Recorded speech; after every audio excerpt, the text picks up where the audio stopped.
think we're live. Yeah, I think we are. Okay. Oh, wow. We already have a question. I see it too. Oh, good. Okay. Yeah, there's no one on right now, so I guess we'll wait a few more seconds to see. That's interesting. Where did this question come from? Maybe she submitted it ahead of time. Okay. It still says no one's on. Let's see.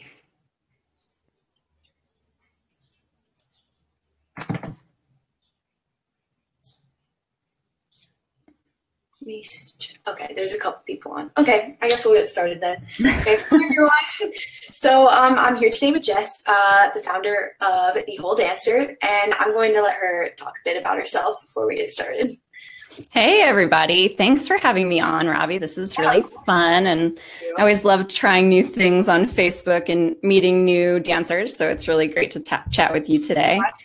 Thank you. Sure. So I'm Jess. As you said, I'm the founder of The Whole Dancer, and I'm a former professional ballet dancer turned health coach. And what I do at The Whole Dancer is I try to support dancers in as many ways as possible to, are we having a sound problem? Yeah, I just saw someone's comment.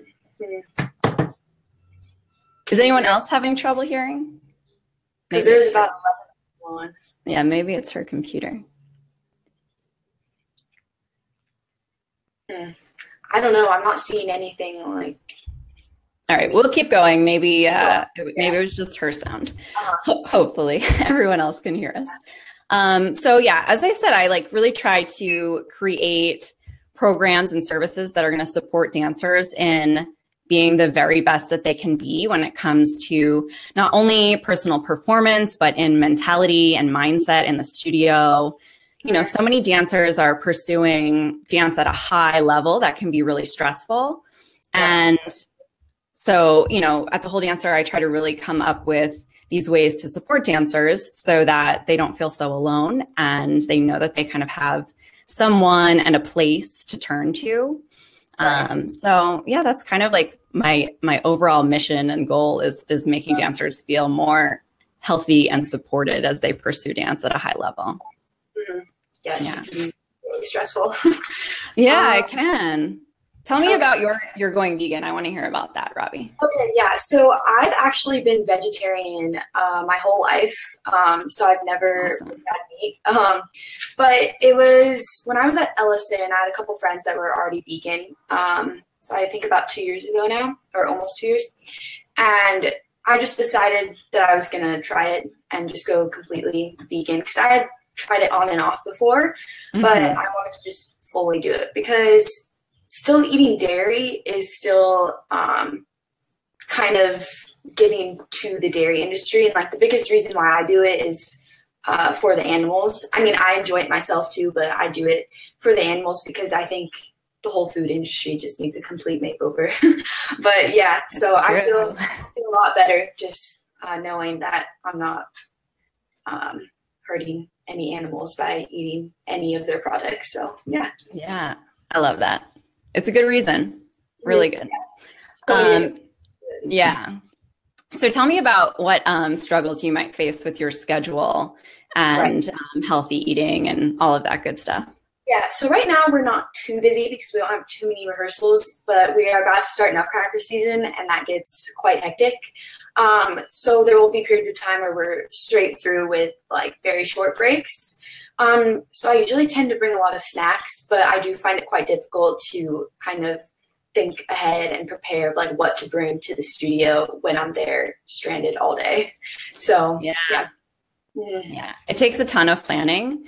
That's one of the things that I work with dancers a lot at The Whole Dancer and through the Dancer's Best Body program is, you know, creating that meal plan that's easy for you to continuously keep up and maintain.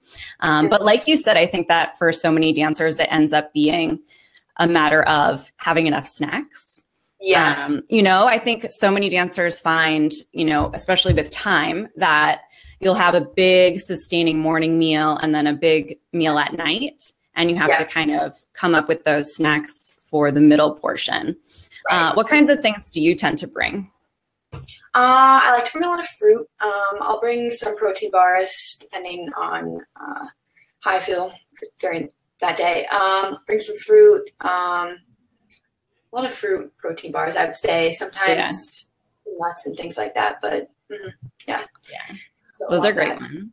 Yeah, I think that in addition, some things, obviously you said some nuts, but making sure that you're getting a variety and bringing all different nuts and seeds and dried fruit as well is something that I tend to, you get a little bit of that condensed sugar and energy, and that can really help give you that boost. Do you do any protein powders or anything like that? I do. I like the Orgain vegan protein. Yeah. So I'm starting to get back into that again. It's been crazy, but yeah.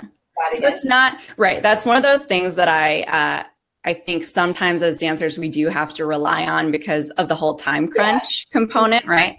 It's not necessarily our ideal or something that we want to be having every single day, but it can certainly be one of those on the go sorts of things. Even snacks like, as far as you don't want to do tons of processed foods, obviously we should be avoiding those, but things like rice cakes with a little bit of nut butter can work.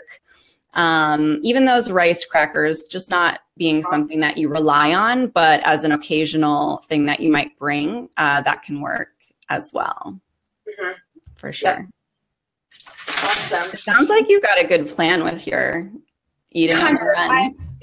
I mean, it gets super busy, so sometimes it's more like, oh my gosh, what do I bring? But it just what I have to, and if I need to go to the store.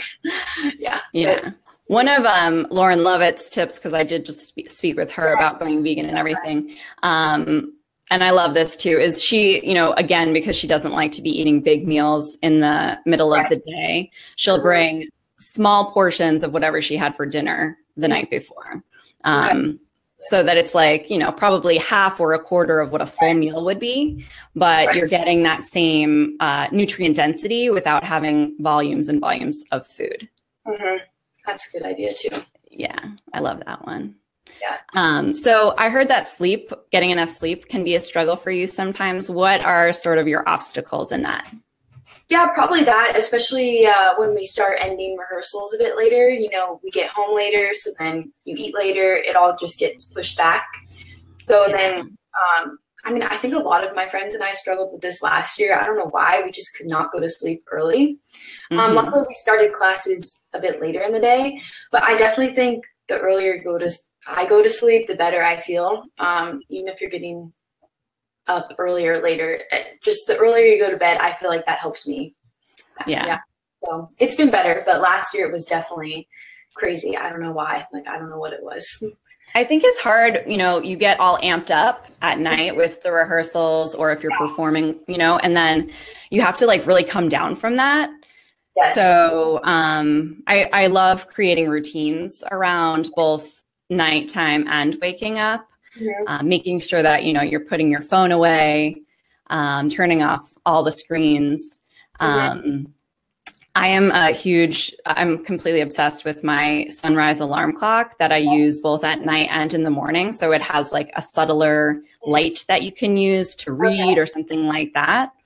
And then like you said, you do have to kind of keep in mind that you obviously need to fuel yourself and refuel from what was lost during your rehearsal. So you have to eat, you have to, take the time to unwind. But I think that, again, that's where that whole meal planning and preparation comes into play. If you already have the food ready and basically all you have to do is heat it up, you'll be in a much better position than if you had to, come home and craft a whole meal. Too much to do when we're ending super late. Too many things. So you're going into auditioning this year, right? Yes, that will be starting probably in the new year, around February or something. Anything you're worrying about, or any things you're concerned about? okay right now, but I think once they start actually like releasing more audition information, then it will start being like, okay, because they haven't really released dates or anything yet. So, I mean, I have a rough idea, but I mean, yes, I would like a job, so it's a bit stressful, but I'm excited for it. I'm excited to audition around, so. Yeah, that's good. Yeah. That's really good. And I mean, you know, from your experience in the past and everything, that having your peak physical performance is so important. Yes. That's going to be even more important coming up to audition season. Right. Do we have a question that we should pause and check out? Well, we have those 2 questions. Another one just popped in, but we also have Claire's question. Should we do some questions? Sure, let's do it. And then we'll jump back into this. Yeah, sure. Okay, so Claire asked, what is your favorite quick snack to eat in between classes when you don't have a lot of time? And then what is your favorite ballet and role? I think that's for you, Robbie. Quick snack, I guess. I mean, we briefly talked about it. Probably be fruit or a protein bar. I feel like Trader Joe's has like those little applesauce things. Those are like worst comes worst, but I do enjoy those. Yeah. I know Juliet, like she used to put them on like her bananas and fruit. Favorite ballet and role. I love Macmillan's Romeo and Juliet, and I also love Petrie, but they're both so different, so I can't really. You know. Yeah, you can't pick just one. No, of course not. Okay, the next question says, how can a shy 14-year-old build her confidence to boost her performance in competitions and intensives? You can answer this too.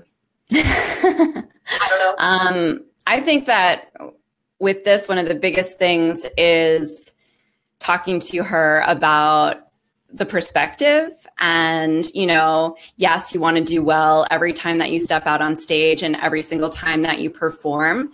But it's just one performance, and bad things will go wrong. You know, like it's pretty much guaranteed that it's not going to be all the time in your career, but there will be times in your career when things just don't go right and you have to like work through them and keep going. So I think learning that skill of moving forward and continuing to persevere regardless of what happens is what builds the confidence, because you start to learn that, okay, like, you know, even if something that happened to your friend, maybe like, okay, her shoe came untied on stage, but she finished the performance and maybe it wasn't her best, but it was fine. You know, like she made it through and she's moving on to the next thing. And you'll have those own experiences for yourself. And the more you recognize that you made it through it and did your best in spite of whatever challenges came up, I think the more confidence that you get in your skills. What's your take on that, Robbie? Yeah, I definitely agree with a lot of that. And it is a live performance, so you can't always control everything that's going to happen. I mean, that's ballet. Like, nothing's really going to ever be perfect. So I think especially just enjoying yourself, like if you love it, then just take a performance like that, because you only get so many. For intensives, I would say also just getting out of your head. I know a lot of us struggled with this, like for the past few years of training, we all just get so into our mindset and head and like, oh, it has to be exactly like this or else it's not right. So I think focusing on that too, and like not being so hard onto yourself that it just completely brings you down. I think that helped me a lot thinking about that. Yeah, definitely. Do we have any other questions? I think Claire was asked what your favorite ballet is, Jess. Oh, mine. It's like so cliche, but I love Swan Lake.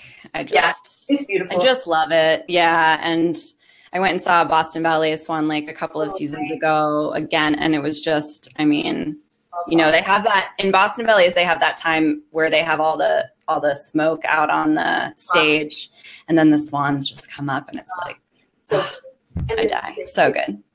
Yeah. We have one more question. Tips on dealing with soreness after having time off dancing. Oof, you got to kind of just push through it. I think is part of it. And then, you know, do the stretching and rolling out at night.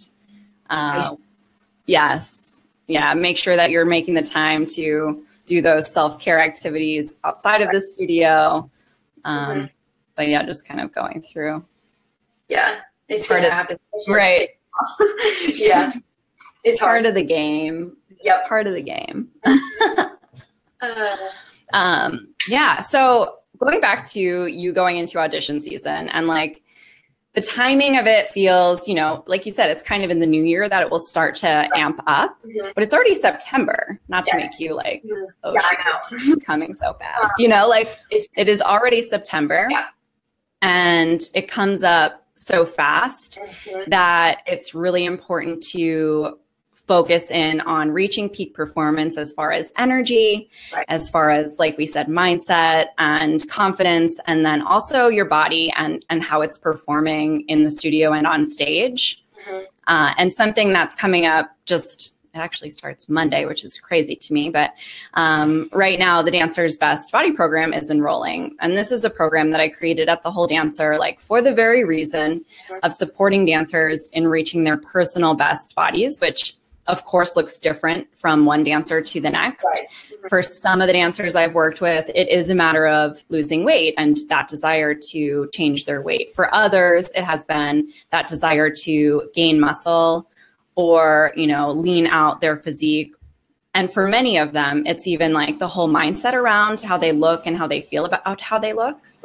And, you know, so the Dancer's Best Body Program is a really great opportunity to get the support in reaching whatever your body goals might be, especially if you're in this time right now where you're approaching audition season and know, okay, I need to get to my highest level, not just in how I'm doing technically, but how I'm doing aesthetically and how I'm feeling about myself. So yeah, this program is enrolling through Sunday. And, you know, I would love your audience to keep it in mind as an option for something that they can do and get started with me on Monday, because it's like perfect timing for all of this. I agree. All of this stuff. I have a quick question about it. Is it live or is it recorded courses, the program?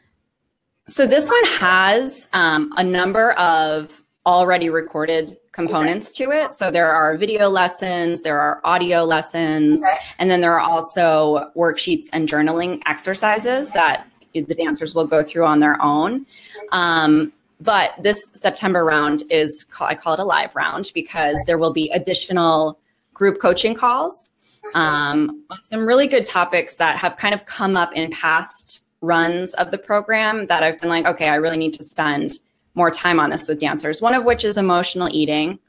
Another is, you know, dealing with body image to improve your mindset in the studio and your mindset just around how you're dancing. And what's the third? It's escaping me, but it's another really good one that has come up in the past as, you know, like, well, I'll have to type it in the comments so people know. But yeah, so there are going to be these live components. There's a Facebook group, private Facebook group, where I'll be doing Facebook Lives and like answering all the questions as dancers go through it. Yeah, so like the September rounds particularly, I'm like so excited. I'm like super pumped about it. So yeah, it's going to be a really good one. Yeah, it seems super cool. Yeah. Should we answer this other question really quickly? Yeah, let's answer our other question. So Karen asked, how do you deal with competitiveness? My daughter is 13 years old and dancing at SAB, and it is getting quite intense. Yeah, she's definitely, you know, especially at SAB, but there are more and more schools that really treat dance as at a very high level starting at a young age. She's very much in that position of dealing with those things. I think that the thing to keep in mind is it doesn't really go away. To a certain degree, it will stay a part of, you know, the dance experience. But at the same time, I think when you have close friends in dance, you can let some of it go and, you know, remind yourself that, okay, even though we are in a position where we're all maybe working for the same spot in a company. With SAB, obviously, they are all vying for those positions in New York City Ballet. But remembering that regardless of what happens in the end, like you've made these friendships and you value and care about your friends. So, you know, for yourself, be a little less cutthroat. I agree. Yeah. How do you deal with competitiveness, Robbie? Yeah, I agree. We, especially at Ellison, we were all like a really close class, and that helped us a lot get through like the stress of things like that. So I agree with a lot of the things you said. Actually, having good friends, working together definitely helps you in that sense. Because like it will always sort of be there in a sense. So I agree. Yeah.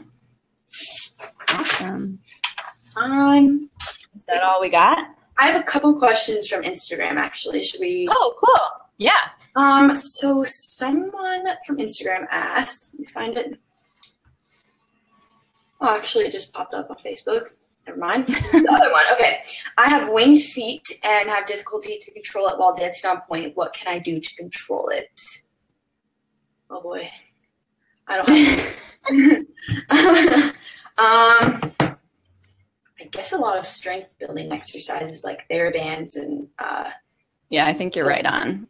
I have very bendy feet.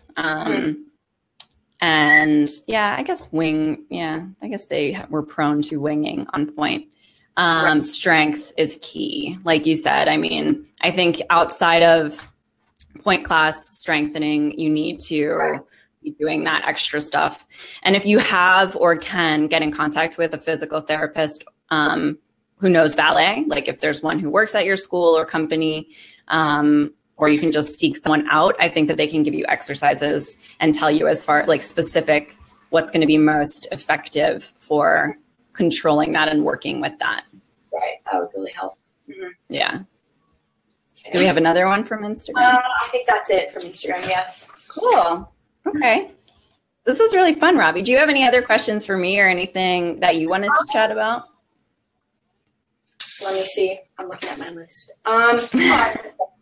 Who have you worked with before, and like what are your typical results? I know you said before that everyone is different, of course, but yeah, sort of talk about that, I guess. So, I mean, through the various programs at the Whole Dancer, I have worked with dancers from New York City Ballet and Boston Ballet and American Ballet Theater, and then all different companies throughout the country, and then even what's cool about this whole like online world is that I've had the privilege of working with dancers who work in companies in Europe, and then dancers who are training all over the world. A number of girls from Australia and England and Germany and, you know, just like all over the place, which is really cool. And then results with the Dancer's Best Body program, it's like amazing. I just get like my heart gets so full, like seeing and hearing from these dancers about how it's changed their perspectives and, you know, not just their bodies or their minds, but like their dancing, which is obviously the huge goal for so many. So yeah, it's improving confidence. It is seeing, you know, those physical changes that they desire in a very healthy and sustainable timeline. So it's, you know, no quick fix or like crash dieting that's going to make you like, oh, wow, I lost 20 pounds in a week and then go right back and, you know, terrible things like that. But like the kind of change that actually is maintainable and can be sustained in the long run for a career, not just like for the year where you're like, oh gosh, I have to be skinny for auditions, but where you are really seeing those long lasting positive results. So yeah, it's the changes in body, the changes in mindset, confidence, mental strength, and willingness to put themselves out there. So many of the dancers I've worked with say, you know, like one of them told me too, and I loved this, you know, she used to be always having to wear a skirt in class. Like she just didn't want to take it off because she was self-conscious about not wearing one. And so she was like, you know, I've started taking class without a skirt and like, I feel great. And she said, she said, even on the days when I'm like, maybe not feeling amazing, she said she still does it and she feels better. Oh, good. Yeah. You know, so like things like that. Really, yeah, really tangible and like significant things for dancers. increased confidence on stage as well, which is just another, you know, obviously you don't only want to feel good in the studio. You want to know that when you get out on stage, you're going to feel the same. So yeah, really awesome shifts, transformations. I mean, you know, so many of them have said it's life-changing, which I absolutely, you know, feel honored to be a part of. So yeah, it's a good time. Yeah. Yeah. Congratulations. Thanks. Okay. Well, it's been great talking with you. Thank you so much. You too, Robbie. I'm so glad we got to connect. Me too. This is really fun. Yeah. We'll have to do more of these. Yeah. So Jess's course info can be found on academyfordance.com. And you can also learn more about me at robbiedowney.com. And remember that her sessions start on Monday and enrollment is through Sunday, correct? Yeah. Closes midnight Eastern time on Sunday, and then it kicks off Monday morning. Awesome. So yeah, it's like kind of crunch time. And I also wanted to say, if anyone has questions about the program specifically, they can of course leave them in the comments, but then they can also reach out to me by email. My email is jess@thewholedancer.com, and I'll put that in our comments here. And we can also put program links and stuff in the comments for people. Sounds good. Yeah. Awesome. Well, thanks, Robbie. I'll be in touch with you. Okay. Be in touch. Thank you.